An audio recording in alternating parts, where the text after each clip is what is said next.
Good morning বন্ধুরা, তোমরা সবাই কেমন আছো? আজকে থেকে আমার নতুন ব্লগ শুরু করলাম, তোমরা সবাই পাশে থেকো। আজকে আমি তোমাদের শেখাবো নতুন একটা আইটেম, ম্যাঙ্গো কুলফি। তো ম্যাঙ্গো কুলফি বানাতে সবার প্রথমে লাগবে দুধ। প্রথমে একটা বাটিতে দুধ নিয়ে নেব, দুধটা পরিমাণ মতন নেবে, নিয়ে ভালো করে জাল দিতে দেবো। গ্যাসটা অন করে ভালো করে একটু ফুটতে দিতে হবে। আজকে যেহেতু শনিবার, তাই আজকে আমাদের নিরামিষ।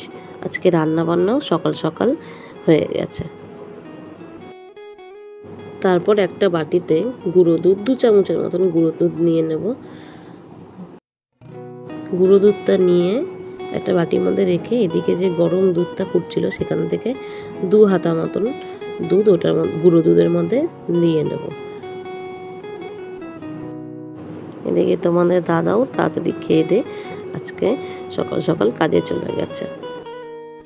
এবার দুধটার সঙ্গে ভালো করে মিশিয়ে নেব, যাতে কোনো দানা দানা না থাকে।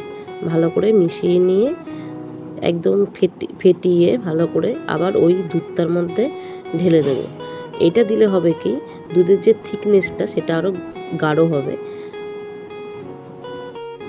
দুধটা দিয়েই ভালো করে সঙ্গে সঙ্গে নাড়াতে হবে। তাই ভাবলাম ফালতু বসে না থেকে তোমাদের সাথে একটা ভালো রেসিপি শেয়ার করে নিই, তোমরাও করে জানিও। বাটিটা চেঞ্জ করে নিলাম, ওটা স্টিলের বাটি ছিল, দেখছিলাম পুড়ে যাচ্ছে সাইডে, সেখানে একটা অ্যালুমিনিয়ামের একটা বাটি নিয়ে নিলাম। আপনারাও মাথায় রাখবেন যে অ্যালুমিনিয়ামের বাটিতে করার চেষ্টা করবেন, তাতে আর লাগবে না। ভালো করে দুধটা জাল দিয়ে নেব যতক্ষণ না থিকনেসটা আসছে। দেখুন আস্তে আস্তে কিন্তু থিকনেসটা আসছে। এই ফাঁকে আপনারা যতটা মিষ্টি খাবেন সেই অনুযায়ী চিনি দিয়ে দেবেন। আমি এখানে 3 চামচ চিনি দিলাম। আপনারা যদি বেশি মিষ্টি খান তাহলে আরও বেশি মিষ্টি দিতে পারেন। চিনিটা দিয়ে আবার ভালো করে একটু নাড়িয়ে নেব। ততক্ষণ ওদিকে ফুটুক। এদিকে 2টো আম নিয়ে নিয়েছি। আমটা নিয়ে আমের মুখের দিকটা ঠিক এইভাবে কেটে নেব। তারপরে ছুরি দিয়ে দানাটা বের করার চেষ্টা করব মাঝখান দিয়ে। ভালো করে গোল করে নেবেন। গোল করে নিয়ে তারপরে আস্তে আস্তে আস্তে আস্তে করে দানাটা বের করার চেষ্টা করবেন। তারপরে একটা চামচ দিয়ে ভালো করে সাইডে ঘুরিয়ে, হ্যাঁ এইভাবে সাইডে ঘুরিয়ে দানাটা বের করার চেষ্টা করবেন। দেখবেন মাথায় রাখতে হবে যাতে ছিঁড়ে না যায়। ছিঁড়ে গেলে তাহলে কিন্তু হবে না। ঠিক এইভাবে দানাটা বের করার পরে এরকম করে নেবেন। তারপরে দানাটা ভালো করে কষলে অবশিষ্ট যে আমটা সেটা ভালো করে বের করে নেবেন। আজকে আমার প্রথম ব্লগ, তাই কথাতে একটু প্রবলেম হচ্ছে, তোমরা সবাই একটু ম্যানেজ করে নিও। এদিকে আমার ক্ষীরও রেডি হয়ে গেছে।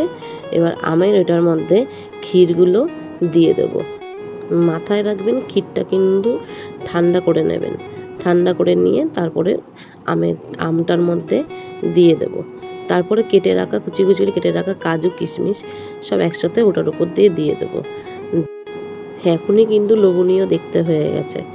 এইভাবে দিয়ে তারপরে ভালো করে মিক্সড করে নেব। আমের মুখটা যে কাটলাম সেটা কিন্তু ফেলবে না, সেটা কিন্তু আমার কাজে লাগবে পরে আমটাকে ঢাকার জন্য।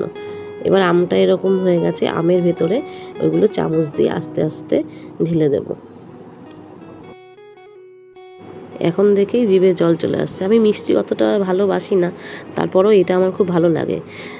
এটা আমি এর আগেও করেছি, খুব সুন্দর হয়েছে। আজকে আবার ট্রাই করলাম, তোমাদের সাথে শেয়ার করলাম। তোমরা সবাই জানিও, তোমরাও বাড়িতে করে খেও কিন্তু।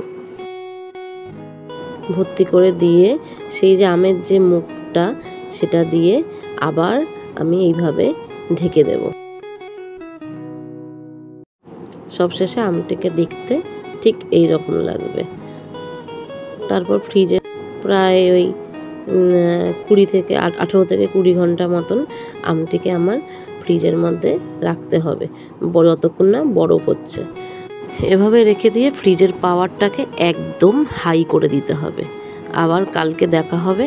কালকে একদম নিয়ে আসব ম্যাঙ্গো কুলফি। ততক্ষণ আপনারা ভালো থাকবেন, সুস্থ থাকবেন, আমার চ্যানেলটাকে সাপোর্ট করবেন। ধন্যবাদ।